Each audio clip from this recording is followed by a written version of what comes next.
ሰላም እንዴት ናችሁ? ውድ የክለባችን ቼልሲ ቤተሰቦች በሙሉ ዛሬ የተለያዩ የቼልሲ የዝውውር መረጃዎችን ይዘን መጥተናል። እናንተ ደግሞ ቻናሉን ሰብስክራይብ በማድረግ ቪዲዮን ላይክ በማድረግ እና ቪዲዮን እስከ መጨረሻው ድረስ በመከታተል አብሮነታችሁን አሳዩን ስንል በትህትና እንጠይቃችኋለን።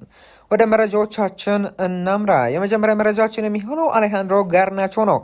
አርጀንቲናዊው የክንፍ አጥቂ ጋርናቾ በአዲሱ የቼልሲ አሰልጣኝ ሻቢ አሎንሶ እቅድ ውስጥ አልተካተተም የሚል መረጃ ኤክሬም ኮኖሪ እያስነበበን ይገኛል። ከቼልሲ ቅድመ ውድድር ዝግጅት ውጭ ከተደረገ በኋላ ወኪሎቹ ለጁቬንቱስ፣ ለኢንተር ሚላን፣ ለሮማ እና ለናፖሊ አቅርበውታል የሚል መረጃም ነው ተያይዞ እየዘገበ የሚገኘው። ጁቬንቱስ ጉዳዩን ለጊዜው ሲያቆመው፣ ኢንተር ደግሞ ውድቅ አድርጎታል። ሮማ ግን ተጫዋቹን በውሰት ወስዶ በኋላ በግዴታ ለመግዛት ኦብሊጌሽን ቱ ባይ ፍላጎት አሳይቷል። ቼልሲ ለሽያጭ 50 ሚሊዮን ዩሮ ይፈልጋል የሚል መረጃ ነው እንግዲህ ጋዜጠኛ ኤክሬም ኮኖር በተለይም ለቼልሲ ቅርብ የተባለ መረጃ ምንጭ እያስነበበን የሚገኘው። እንግዲህ ተጫዋቹ በአሁኑ ሰዓት ላይ ከቼልሲ ቤት ለመልቀቅ ፍላጎትን አሳይቷል። ቼልሲም አልፈለገውም። እንግዲህ ተጫዋቹን አሁን ላይ እስከ 40 ሚሊዮን ዩሮ ድረስ ቼልሲዎቹ ይፈልጋሉ ነው እየተባለ የሚገኘው። ከ40 እስከ 50 ሚሊዮን ዩሮ ማለት ነው። ያው በእርግጠኝነት የተጫዋቹ ዋጋ በ50 ሚሊዮን ዩሮ ይቀጥላል ተብሎ አይጠበቅም። እስከ 40 ሚሊዮን ዩሮ ሊወርዱ ይችላሉ ቼልሲዎች ተብሎ ይጠበቃል። ስለዚህም ያንን ተከትሎ አሁን ላይ ሮማ እና ናፖሊ ተጫዋቹን አሁን ላይ እንግዲህ እንደሚፈልጉት ሲሪየስ የሆነ ፍላጎት ያላቸው እነዚህ ሁለት ቡድኖች ናቸው፣ ሮማና ናፖሊ ማለት ነው። ከወደ ጣሊያን በርካታ የእንግሊዝ ፕሪሚየር ሊግ ቲሞችም እንደሚፈልጉት እንድታውቁልኝ እፈልጋለሁ። ነገር ግን አሁን ላይ ኤክሬም ኮኖር እያልን የሚገኘው ሮማ እና ናፖሊ ናቸው። በተለይም ደግሞ ሮማ ከዚህ በፊት ኦፕሽን ቱ ባይ ያለው የውሰት ውል ከፈለጉ አሪፍ አቋምን የሚያሳይ ከሆነ ለመግዛት ባለው የግዢ ውል ባለው የውሰት ውል ነበር ለመውሰድ ፍላጎት ያሳዩት ወይም ደግሞ ለቼልሲ ጥያቄ ያቀረቡት። ነገር ግን ያ ዲል ፍጹም በቼልሲ ቤት እጅግ በጣም እንደማይቀበሉት ነው እንግዲህ ያረጋግጠው የነገሯቸው። ስለዚህም አሁን ላይ ደግሞ ኦብሊጌሽን የዚህኛው ውድድር ዘመን አሪፍም ተጫወተ፣ የሚቀጥለው ውድድር ዘመን ማለት ነው አሪፍም ተጫወተ አልተጫወተ ይህንን ተጫዋች በግዴታነት ይገዙታል ሮማዎች። በዛም ሊስማሙ እንደሚችሉ እና አሁን ላይ ያ ፍላጎት እንዳላቸው በዛ ጉዳይ ላይ ፍላጎት እንዳላቸው ነው እንግዲህ ኤክሬም ኮኖር እያስነበበን የሚገኘው። ነገር ግን ቼልሲ መቀነስ አለበት፣ ከ50 ሚሊዮን ዩሮ ወደ ታች መውረድ አለበትም እያሉ ይገኛሉ። ቢያንስ ከ40 ሚሊዮን ዩሮ የሚወርድላቸው ከሆነ ዋጋ የሚቀንስላቸው ከሆነ ሮማዎች ይህንን ተጫዋች ኦብሊጌሽን ቱ ባይ ባለው የውሰት ውል በግዴታነት መልኩ ያለው የውሰት ውል ይህንን ተጫዋች ለመግዛት ፍላጎት እንዳላቸው ነው መረጃዎቹ ይወጡ የሚገኙት። ሌላኛው መረጃችን ትሬቮ ቻሎባ ነው። የጣሊያኑ ኮሞ ተከላካዩን ትሬቮ ቻሎባን ለማስፈረም የመጨረሻው ምዕራፍ ላይ ደርሷል የሚል መረጃ ጂያንሉካ ዲማርዚዮ ስካይ ስፖርት ኢጣሊ ጋዜጠኛ እያስነበበን ይገኛል። በሁለቱ ክለቦች መካከል ዝውውሩ ሙሉ በሙሉ ለማጠናቀቅ የመጨረሻ ስብሰባ ይደረጋል ተብሎ ይጠበቃልም የሚል መረጃ ነው እንግዲህ ስለ ትሬቮ ቻሎባ ጂያንሉካ ዲማርዚዮ እያስነበበን የሚገኘው። ትሬቮ ቻሎባ በተለያዩ ቡድኖች ሲፈለግ ነበር፣ በኢንተር ሚላን፣ በክሪስታል ፓላስ። እንግዲህ አሁን ላይ ደግሞ ከጫፍ የደረሱት ኮሞች በእነዚህ ክለቦች ሲፈለግ ቆይቶ ነበር። አሁን ላይ ሞስት ፕሮባብሊ ወደ ኮሞ የሚያመራበት እድል እጅግ በጣም ሰፊ ሆኗል። እሱም ብቻ አይደለም፣ አሁን ላይ ቼልሲ ይህንን ዝውውር ትንሽ ሊያንጓቶ ይችላል ተብሎ ይጠበቃል። በተለይም የላክሯ ዝውውር እስካልተጠናቀቀ ድረስ የዚህ ተጫዋች ማረፊያ ይታወቃል ተብሎ አይጠበቅም፣ እኔ በግሌ እንደማስበው ማለት ነው። ምክንያቱም ደግሞ አሁን ላይ ክሪስታል ፓላሶች ትሬቮ ቻሎባን ይፈልጉታል፣ ከዚህ ቀደም በተለያዩ ፕሮግራሞች ላይ እንደገለጽኩላችሁ ማለት ነው። ያንን ተከትሎ ቼልሲ ደግሞ የክሪስታል ፓላሱን ተጫዋች ላክሯን ይፈልጓል። ለመቀያየር ሁለቱም ክለቦች ፍላጎት አላቸው። በተለይም ቼልሲ ከፍተኛ የሆነ ፍላጎት አለው። እንዲሁም ደግሞ ክሪስታል ፓላስ በተለይም ቼልሲ ስለ አዳም ዋርተን እና ስለ ላክሯ ከክሪስታል ፓላስ ጋር ውይይት በሚያደርግበት ሰዓት ላይ ክሪስታል ፓላሶች ደግሞ ስለ ትሬቮ ቻሎባ ለቼልሲዎች ጠይቋቸዋል በዛው አጋጣሚ ተብሎ የሚል መረጃ በተለያዩ የመረጃ ምንጮች እየወጡ ነበር ከዚህ በፊት እኔም በፕሮግራሜ ላይ ገልጬላችኋለሁ። ስለዚህም የላክሯ ዝውውር እስካልተጠናቀቀ ድረስ እንግዲህ ትሬቮ ቻሎባ ወደ ጣሊያኑ ኮሞ ሆነ ወደ ሌላ ክለብ የሚያመራበት እድል አነስተኛ ይመስለኛል። ነገር ግን በተለይም ክሪስታል ፓላስ ቁርጥ አድርገው ትሬቮ ቻሎባን አልነገራችሁም እስካላሉ ድረስ የዚህ ተጫዋች ዋጋ የዚህ ተጫዋች ወደ ሌላ ክለብ መሄድ እንግዲህ የሚረጋገጥ አይመስለኝም። እስቲ ወደፊት የምናይ ይሆናል። ቀጣዩ መረጃችን የሚሆነው ደግሞ አንድሪያስ ሺልደሩፕ ነው። እንግዲህ የተጫዋች ስሙን በመጠራበት ሰዓት ትንሽ ከበድ ይለኛል። ሺልደሩፕ እንግዲህ በአሁኑ ሰዓት ላይ በቼልሲ እየተፈለገ እንዳለ በተለያዩ ፕሮግራሞች ላይ ገልጬላችኋለሁ። አቦላ የተባለው ታዋቂ የፖርቱጋል ስፖርት ጋዜጣ ዛሬም ስለዚህ ተጫዋችና ስለ ቼልሲ እያወጣው መረጃ አለ። ምንድነው ያለው? ኖርዌያዊ ክንፍ አጥቂ በዓለም ዋንጫው ላይ ባሳየው አስደናቂ ብቃት ምክንያት ቤኔፊካ የሽያጭ ዋጋውን ከፍ ሊያደርግበት ወስኗል የሚል መረጃ ይዞ መውጣት ይችላል። ቼልሲ፣ ሊቨርፑልና ቶተናም የተጫዋቹ ፈላጊዎች ቢሆኑም አሁን ላይ ግን በጣም ከፍተኛ ገንዘብ መክፈል ይጠበቅባቸዋል የሚል መረጃ ነው አቦላ እያስነበበን የሚገኘው። እንግዲህ የተጫዋቹ ዋጋ እስከ 67 ሚሊዮን ፓውንድ ድረስ ሊደርስ እንደሚችል ነው። ምክንያቱም ደግሞ ኖርዌይ በዓለም ዋንጫው ላይ እጅግ በጣም ምርጥ ጊዜን በማሳለፏ በዚህ ተጫዋች ምክንያት እንደሆነ ይታወቃል። ያው ብዙ ምክንያቶች ቢኖሩም ኦዴጋርድን፣ ሃላንድን፣ ሌሎችም ጮሾች ብትጠቅሱ፣ ነገር ግን አንድሪያስንም ልጠቅሱ ግድ ይላቸዋል። የተጫዋች እጅግ በጣም ምርጥ ብቃቱ ማሳየቱን ተከትሎ የተጫዋቹ ዋጋ ከፍ እንዳለ ነው መረጃዎች ይወጡ የሚገኙት። ነገር ግን ተጫዋቹ ወደ እንግሊዝ ፕሪሚየር ሊግ መምጣት እንደሚፈልግ የተለያዩ መረጃዎች ይወጡ ይገኛሉ። ቀጣዩ መረጃችን የሚሆነው ደግሞ ማክሰንስ ላኩራ ነው። ቼልሲ በመሀል ተከላካይነት በጣም የሚወደውን ማክሰንስ ላኩራን ለማስፈረም በስተጀርባ በንቃት እየሰራ ይገኛል የሚል መረጃ ፋብሪዚዮ ሮማኖ ይዞ መውጣት ችሏል። ከክለቡና ከተጫዋቹ ወኪል ጋር ቀጥተኛ ግንኙነቶች የተደረጉ ሲሆን ሰማያዎቹ ተጫዋቹን ለማግኘት አሁንም ከፍተኛ ፍላጎት አላቸው። ከፍተኛ ስራም እየሰሩ እንዳለ ነው እንግዲህ ፋብሪዚዮ ሮማኖ እያስነበበን የሚገኘው። ስለዚህም የዚህ ተጫዋች መምጣት አይቀሬ የሆነ የመጣ ይመስለኛል። በተለይም ደግሞ ተጫዋቹ በግል ጉዳይ ተስማምቷል። እንዲሁም ደግሞ ወደ ቼልሲ ለመምጣት እጅግ በጣም ከፍተኛ የሆነ ፍላጎት ነው ያለው። የተለያዩ ቡድኖችን የናስፈረመ ጥያቄ ወርቅ እያደረገ ነው የሚገኘው። እሱም ብቻ አይደለም፣ ክርስቲያን ፓላስ መውጣቱ ካልቀረ ለቼልሲ ለመሸጥ ፈቃደኛ እንደሆነና ከቼልሲ ጋር ያላቸው ግንኙነት እጅግ በጣም መልካም እንደሆኑ ነው የተለያዩ መረጃዎች ይወጡ የሚገኙት። ተጫዋቹም እንደሚለቅ ገብቷቸዋል። ክርስቲያን ፓላሶች ተተኪ እያስፈላለጉለት ነው የሚገኙት። እንደነገርኳችሁ ቅድምም የቼልሲውን ተጫዋች ሬቮ ቻሮባን ጉዳይ እያጣሩ ይገኛሉ። ስለዚህም ይህ ተጫዋች ወደ ቼልሲ የሚያመራበት እድል እጅግ በጣም ሰፊ እንደሆነ ነው እንግዲህ መረጃዎችን በማጣራበት ሰዓት እየነገሩኝ ያሉት መረጃዎች እያሳዩ የሚገኙት። ቼልሲ በክረምቱ የዝውውር መስኮት ማክሰንስ ላኩራን እንደሚያስፈርም ነው።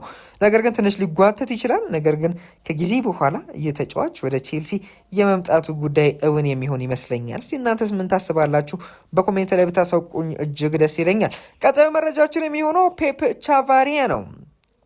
የግራ ተከላካዩ ፔፕ ቻቫሪያ ወደ ሌላ ክለብ ለመዘዋወር በውሉ ላይ ያለው የውል ማፍረሻ ሪሊስ ክሎስ ዋጋ አሁን ላይ በከፍተኛ ሁኔታ አድጎ 42.4 ሚሊዮን ፓውንድ፣ ይህ ማለት 50 ሚሊዮን ዩሮ ደርሷል የሚል መረጃ ኒዛር ኪንሴላ የተባለው የዘ ስታንዳርድ ጋዜጠኛ እያስነበበን ይገኛል። ቼልሲ እጅግ በጣም ቅርብ የተባለ የመረጃ ምንጭ ነው ኒዛር ኪንሴላ። እንግዲህ የፔፕ ቻቫሪያ ዋጋ እጅግ በጣም አነስተኛ ነበር፣ እስከ 21 ሚሊዮን ፓውንድ ነበር የሚደርሰው።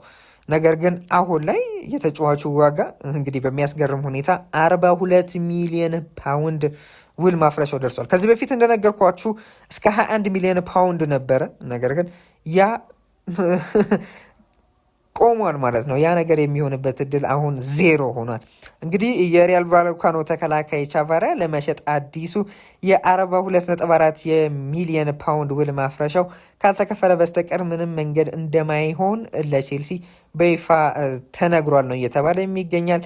ቼልሲ መጀመሪያ ላይ ያቀረበው የ15 ሚሊዮን ፓውንድ ጥያቄ ውድቅ ተደርጎበታል። በመቀጠልም ቅናሹን ወደ 21 ሚሊዮን ፓውንድ ለማሳደግ ቢዘጋጅም ይህ ዋጋ አሁንም ከቫልካኖ ፍላጎት በጣም የራቀ እንደሆነ ነው ኒዛር ኪንሴላ እየዘገበ የሚገኘው። ይህ ማለት ምን ማለት ነው? አብዛኞቻችሁ እንዴት ሪሊስ ክሎስ ይጨምራል ልትሉ ትችላላችሁ። ነገር ግን ተጫዋቾች በሚፈራርሙበት ሰዓት የሪሊስ ክሎሳቸው ወይም ደግሞ የውል ማፍረሻቸው ለምሳሌ እስከ ተጫዋቾች እስከ ጁላይ 16 ድረስ ማንኛውም ክለብ የሚያስፈረመኝ ከሆነ በ21 ሚሊዮን ፓውንድ ነው የሚያስፈረመኝ ሪሊስ ክሎዜ ይሄ ነው ይላሉ። ነገር ግን ከዛ በኋላ የሚመጣ ክለብ ካለ የኔ የውል ማፍረሻ 42 ሚሊዮን ፓውንድ ይሁን በቃ ይስማማሉ፣ ከክለቦች ጋር ይስማማሉ ማለት ነው። ምክንያቱም ደግሞ የክረምቱ የዝውውር መስኮት ለመዘጋት በተቃረበ ቁጥር የክለቦች ተጫዋችን የማግኘት ቻንሳቸው አነስተኛ ይሆናል፣ በትንሽ ገንዘብ ማለት ነው።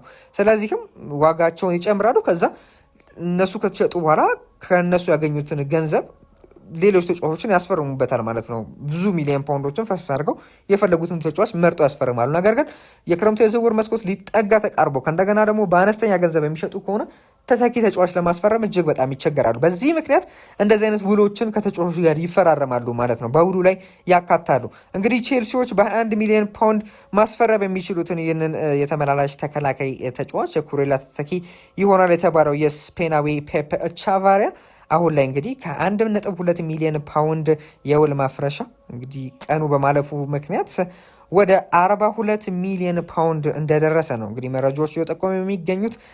እስቲ ቼልሲ ሌላ ተጫዋችን ይፈልጋል ወይስ ደግሞ ፔፕ ቻቫሪያን በ42 ሚሊዮን ፓውንድ ያስፈርሙታል ወይ የሚለውን ጉዳይ እስቲ አብረን የምንመለከት ይሆናል። እስቲ የእናንተን ሀሳብ አስተያየት ግን በኮሜንት ላይ ብታሳውቁኝ እጅግ ደስ ይለኛል። ቀጣዩ መረጃችን የሚሆነው ያን ዲዮማንዴ ነው። ቼልሲ በጀርመኑ አርቢ ላይፕዚግ ቤት ድንቅ ብቃቱን እያሳየ የሚገኘው ነው አይቮሪ ኮስታዊውን የክንፍ አጥቂ ያን ዲዮማንዴን ለማስፈረም እጅግ ከፍተኛ የሆነ ገንዘብ 100 ሚሊዮን ዩሮ የዝውውር ሂሳብ ለማቅረብ እየተዘጋጀ እንደሆነ ኤክራይም ኮኖር እያስነበበን ይገኛል።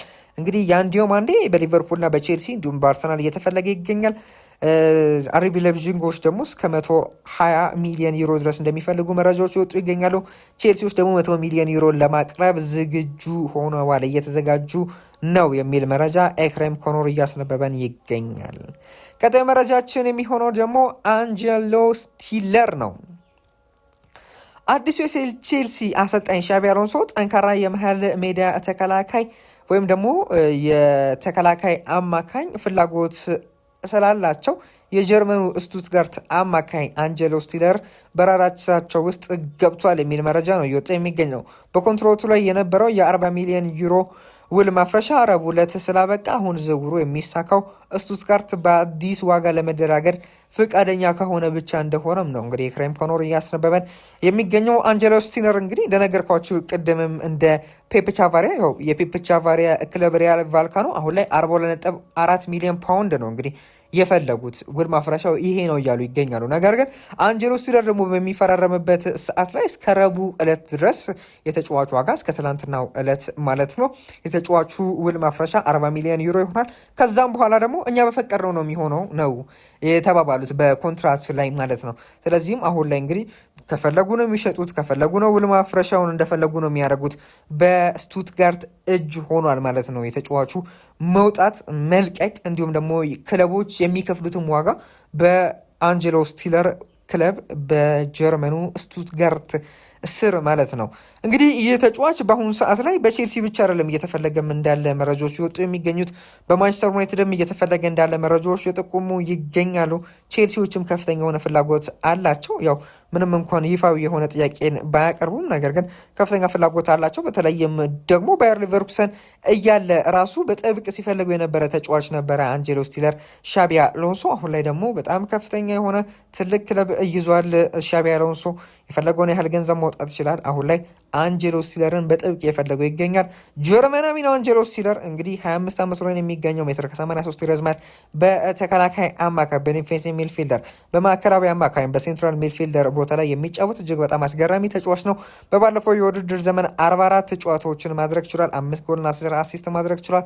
4 ቢጫ ካርድ መመለከት ችሏል። እንግዲሁም ደግሞ በየጨዋታው 2.5 ትክክለኛ ረጅም ፓሶችን የሚያደርግ እጅግ በጣም አስገራሚ የሆነ ተጫዋች ነው። እንዲሁም ደግሞ በትክክለኛ ፓስን በማድረግ የጨዋታው እይታው ቪዥን ኋላ ጨዋታን በማስጀመር እንዲሁም ደግሞ የቆሙ ኳሶችን ሴት ፒሶችን በጣም ክሮስ በማድረግ እንዲሁም ደግሞ ትክክለኛ የሆነ አሸማመን በማድረግ እንዲሁም ደግሞ ጥሩ የቦታ አያያዝ ፖዚሽኒንግ፣ የጨዋታ ሪትምን መቆጣጠር የሚችል በበርካታ ቡድኖች ላይ መጫወት የቻለ በተለይም በጀርመን በባየር ሙኒክ አካዳሚ ስር ነበር ማድረግ የቻለው። ከዛም በኋላ ወደ ሆፈንሃይም አመራ፣ ወደ ስቱትጋርት አመራ። አሁን ላይ እንግዲህ በስቱትጋርት ይገኛል።